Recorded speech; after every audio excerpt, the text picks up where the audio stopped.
नमस्कार साथियों, कैसे हैं आप लोग। आशा करती हूँ कि आप सभी लोग अपने अपने घरों में स्वस्थ और मस्त होंगे। साथियों, कई लोग मुझसे पूछते हैं कि अगर पुलिस हमें परेशान करे, यानी कि कई लोगों का कहना होता है कि पुलिस जो है विपक्षी के साथ मिल जाती है और हमारे पड़ोसी के साथ मिल जाती है, क्योंकि वह बहुत ही पैसे वाले और ताकतवर हैं और उनके साथ मिल करके जो है वो कभी भी जो हमें थाने बुला देती है, कभी भी जो है हमें परेशान करने घर पे आ जाती है। तो हम इन सब चीज़ों का क्या मसला करें। तो देखिए, पुलिस से परेशान होने की ज़रूरत नहीं है, क्योंकि पुलिस हमेशा आपकी रक्षा के लिए है और आपकी मदद करने के लिए बनी है। साथियों, हम परेशान कब होते हैं, जब हमें ये पता नहीं होता है कि हमारे पुलिस के साथ कैसे रिलेशन होने चाहिए। पुलिस के साथ हमारे जो विचार हैं या जो हमारे कर्तव्य हैं, जो पुलिस की ड्यूटी है वो क्या है, और जो हमें हमारे जो अधिकार हैं वो क्या है। तो आज की वीडियो में मैं यही सब आपको बताऊंगी कि पुलिस जब आपको थाने में बुलाती है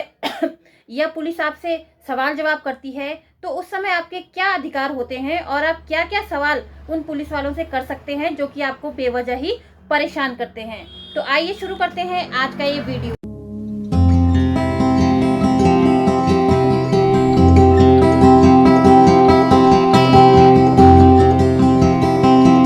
जब भी आपके साथ कोई घटना कारित होती है या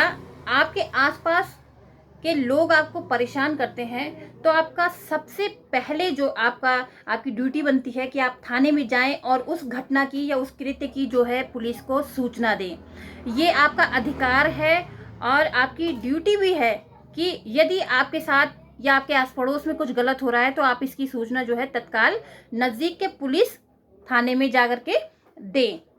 और इसके बाद आपने सुना होगा कि पुलिस हमें थाने बुला देती है और बेवजह ही जो है सुबह से शाम तक बैठा के रखती है, अनाप शनाप से सवाल जवाब हमसे करती है। तो ऐसी स्थिति में हम क्या करें। तो देखिए, जब भी पुलिस आपको थाने में बुलाती है तो वो हमेशा ये बताएगी कि आपको वो थाने में आखिर क्यों बुला रही है और थाने में बुलाने का, आपसे पूछताछ करने का क्या कारण है। तो आपको ये जानने का अधिकार है कि आपके खिलाफ जो रिपोर्ट लिखाई है वो किसने लिखाई है, कहाँ से लिखाई है, ऑनलाइन लिखाई है या थाने में आकर के लिखाई है। ये सारी बातें आपको जानने का अधिकार है। आप तभी थाने जाइए, और जब तक पुलिस वाला ये न बताए या थाने से ये आपको क्लियर सूचना न मिले कि आपके खिलाफ जो है फलाने फलाने व्यक्ति ने ये एफआईआर लिखाई है या कोई रिपोर्ट लिखाई है या कोई सूचना लिखाई है, तो तब तक आप जो है थाने में न जाएं। अगर आपको पता है, हो गया है कि मेरे खिलाफ मेरे पड़ोसी ने या मेरे रिश्तेदार ने या कोई भी हो सकता है वो, उसने शिकायत दर्ज कराई है, आप तभी थाने जाएं। और ये बताना पुलिस वालों की ड्यूटी है कि आपके खिलाफ आखिर रिपोर्ट लिखाई किसने है और क्यों लिखाई है। देखिए साथियों, आपने एक न्यायिक हिरासत सुनी होगी और एक पुलिस कस्टडी सुनी होगी। तो जब भी कोई व्यक्ति कोई अपराध करता है या उसे ऐसा लगता है कि मेरे पड़ोसी या मेरे रिश्तेदार ने या किसी भी थर्ड पर्सन ने जो है उसके खिलाफ कोई रिपोर्ट लिखा सकता है, या कोई भी ऐसा हमारा झगड़ा हुआ है कि दूसरा आदमी जो है थाने में जाके रिपोर्ट लिखा सकता है, या उसको किसी अन्य सोर्स से भी ये सूचना मिल सकती है कि उसके खिलाफ जो है थाने में एक एफआईआर या एक रिपोर्ट लिखाई गई है, तो वो बहुत डर जाता है कि अब पुलिस मुझे उठा के ले जाएगी और मेरे साथ थाने में ले जाके मारपीट करेगी। तो इसके लिए जो समझदार व्यक्ति हैं वो अपनी अधिवक्ता से संपर्क करके क्या करते हैं कि पहले कोर्ट में जाते हैं और सरेंडर करते हैं। सरेंडर करने का मतलब ये होता है कि हम न्यायालय में प्रस्तुत है और मेरे दोनों हाथ, दोनों पैर, मेरा पूरा शरीर एकदम परफेक्ट है, और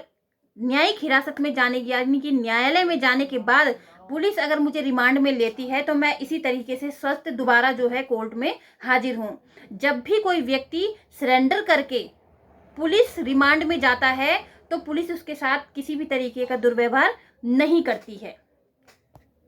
अच्छा, कई लोगों का ये भी कहना होता है कि पुलिस ने हमको सुबह से शाम तक थाने में बिठा करके रखा है और बेवजह ही जो है हमें परेशान कर रही है, हमें खाने पीने के लिए नहीं दे रही है। मैं बहुत बीमार रहता हूँ, मुझे दवाई खाने नहीं दी जा रही है, मेरे घर से दवाइयाँ नहीं मंगाई जा रही हैं। तो देखिए साथियों, जब भी पुलिस आपको थाने में गिरफ्तार करके ले जाती है किसी मामले में, जो कि गंभीर प्रकृति के मामले होते हैं, उन्हीं मामलों में पुलिस आपको गिरफ्तार करके ले जाती है। इसमें भी वह आपको हथकड़ी नहीं पहनाएगी। ये भी आपका राइट है कि आपको हथकड़ी नहीं पहनाई जाए जब तक आपका जो मुकदमा है वो खत्म ना हो जाए या आपका दोष सिद्ध ना हो जाए, आपको हथकड़ी नहीं पहनाई जाएगी। और पुलिस जब आपको अरेस्ट करके ले जाती है तो उसके 24 घंटे के अंदर जो है आपको न्यायालय में जज के समक्ष जो है प्रस्तुत करना कंपलसरी है, बहुत जरूरी है और ये आपका राइट है। ये सीआरपीसी का सेक्शन 57 कहता है। आप याद कर लीजिए, सीआरपीसी के सेक्शन 57 के आधार पर आप ये पूछ सकते हैं कि मुझे 24 घंटे से ज़्यादा जो है थाने में बैठा के रखा गया है, मुझे 2 दिन हो गए, 3 दिन हो गए, आप मुझे न्यायालय में प्रस्तुत क्यों नहीं कर रहे हैं। ये आपका राइट है। जब भी आपके खिलाफ कोई भी रिपोर्ट दर्ज की जाती है तो पुलिस थाने से जो है ये जरूरी होता है कि वह 24 घंटे के भीतर जो है उस रिपोर्ट की एक प्रति न्यायालय में प्रस्तुत करे। ये जानना भी आपका अधिकार है कि क्या आपके खिलाफ जो रिपोर्ट लिखी गई है वह 24 घंटे के भीतर न्यायालय में उसकी एक प्रति भेजी गई है कि नहीं भेजी गई है। ये आप उस थाने अध्यक्ष या पुलिस वालों से पूछ सकते हैं। साथियों, सीआरपीसी का सेक्शन 55A यह कहता है कि जब भी आपको पुलिस गिरफ्तार करके ले जाती है उसके बाद उनकी ड्यूटी बनती है कि वह आपके खाने पीने का ध्यान रखें और वह यदि कोई व्यक्ति जो गिरफ्तार किया गया है वह किसी गंभीर रोग से पीड़ित है, जैसे उसे कैंसर है, सांस की बीमारी है या ऑक्सीजन की दिक्कत है उसे, तो वह उसके घर से सारी दवाइयाँ मंगाएगा, सारे इक्विपमेंट मंगाएगा, जो भी वो अपनी दवाइयों अपनी बीमारी में यूज़ करता है वह सारी दवाइयाँ भी उसके घर से मंगाई जाएंगी। और अगर वो ऐसा नहीं करते हैं तो ये जो है सीआरपीसी के सेक्शन 50A का उल्लंघन होगा और आप इसके खिलाफ भी जो है उन पुलिस वालों के खिलाफ जो है कार्रवाई करने की मांग कर सकते हैं, क्योंकि यह आपका अधिकार है कि अगर आपके घर का कोई व्यक्ति अरेस्ट होकर के थाने में गया है या आप खुद थाने में गए हैं तो आपके खाने पीने का ध्यान रखेंगे वो थाना अध्यक्ष, वो पुलिस वाले। और अगर आपको जेल में रखा गया है तो भी जेल में जो है आपके खाने पीने, आपकी दवाइयों का सारी व्यवस्था जो है रखी जाएगी। आप इस बात की भी जानकारी जो है रख लीजिए कि अगर ऐसा नहीं होता है तो आप इसकी शिकायत एसएसपी से कर सकते हैं। अच्छा, एक और सबसे महत्वपूर्ण चीज़ है साथियों कि जब भी आपको पुलिस गिरफ्तार करके लेके जाती है घर से तो वह आपको अकेले नहीं लेके जाएगी, आपके साथ कोई आपका एक सगा संबंधी होना बहुत ज़रूरी है। और अगर आपके घर में कोई नहीं है और पुलिस आपको ले जाती है तो ये जरूरी है कि वह आपकी गिरफ्तारी की सूचना आपके किसी सगे संबंधी को दे, आपके परिजनों को दे या कोई आपका निकट का दोस्त है उसको दे। और आपको गिरफ्तार करके उन्होंने कहाँ रखा है इसकी सूचना भी जो है आपके सगे संबंधियों, रिश्तेदार या दोस्तों को होनी बहुत ज़रूरी है। और यदि कोई पुलिस वाला ऐसा नहीं करता है, यानी कि आपकी गिरफ्तारी की सूचना आपके परिजनों को, आपके दोस्तों को, आपके घर वालों को नहीं देता है तो आप इसके खिलाफ भी पुलिस वाले पे कार्रवाई कर सकते हैं। और आप उससे पूछ सकते हैं कि आखिर मेरी गिरफ्तारी की सूचना मेरे घर वालों को क्यों नहीं दी, वो मुझसे मिलने आएंगे तो कहाँ आएंगे, आपने ना ही गिरफ्तारी का स्थान उन्हें बताया है और ना ही गिरफ्तार करने के बाद मुझे कहाँ रखा गया है ये भी मेरे घर वालों को नहीं बताया है। साथियों, आपने जमानत भी सुना होगा कि जमानत जैसा भी एक शब्द होता है और जमानत आपने जो है कोर्ट में ही सुनी होगी कि जमानत तो कोर्ट में ही होती है, ऐसा नहीं है। जो कम गंभीर प्रकृति के अपराध होते हैं तो एक थाना अध्यक्ष को यह अधिकार होता है कि वह थाने में ही दोनों पार्टियों को बुला करके जो है उसके मामले की जो है जमानत किसी व्यक्ति को दे सकता है। उसमें वह आपका एक पीबी जैसा एक पेपर होता है वो आपसे मुचुल्का लेता है और उसके आधार पर एक शपथ पत्र लेता है और उसके आधार पर जो है आपकी जमानत थाने से ही हो जाती है। लेकिन याद रहे, जमानत थाने से तभी होती है जब अपराध कम गंभीर प्रकृति का होता है, आपकी थाने से जमानत तभी होगी। और अगर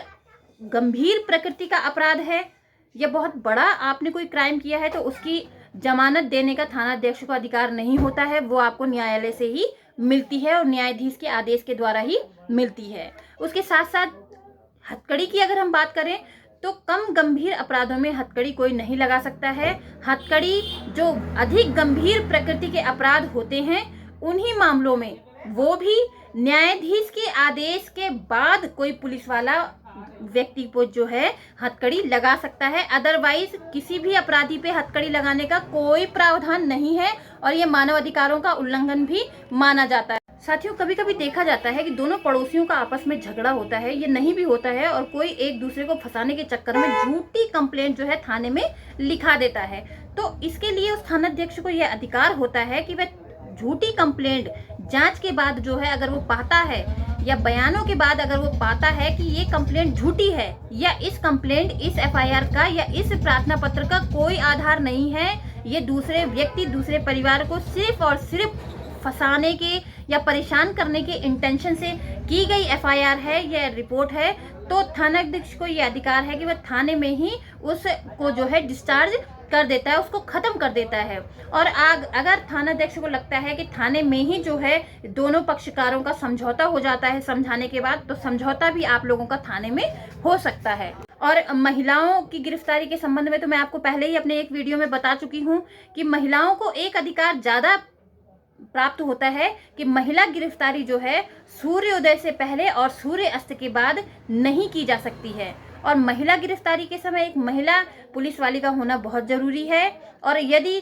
प्रशासन को या थानाध्यक्ष को या पुलिस वालों को ऐसा लगता है कि वह महिला कोई भी गंभीर अपराध कारित कर सकती है, तो वह जो है उसके घर के बाहर बैठ करके जो है सुबह तक का इंतजार करेगी, लेकिन उसे रात में गिरफ्तार किसी भी परिस्थिति में नहीं करेगी। तो साथियों, ये था मेरा आज का वीडियो। आशा करती हूँ कि ये जानकारी आपके बहुत काम आएगी और आपको अच्छी लगी होगी। तो अब अगली वीडियो में मिलते हैं और आपसे अनुरोध करती हूँ कि मेरे चैनल को ज़्यादा से ज़्यादा लाइक और सब्सक्राइब कीजिए। आपके प्यार और सम्मान का जो है मैं तहे दिल से शुक्रिया करती हूँ कि आप मुझे इतना प्यार और सम्मान दे रहे हैं मेरे चैनल को। और अब मिलते हैं अगली वीडियो में, तब तक के लिए जय हिंद, नमस्कार।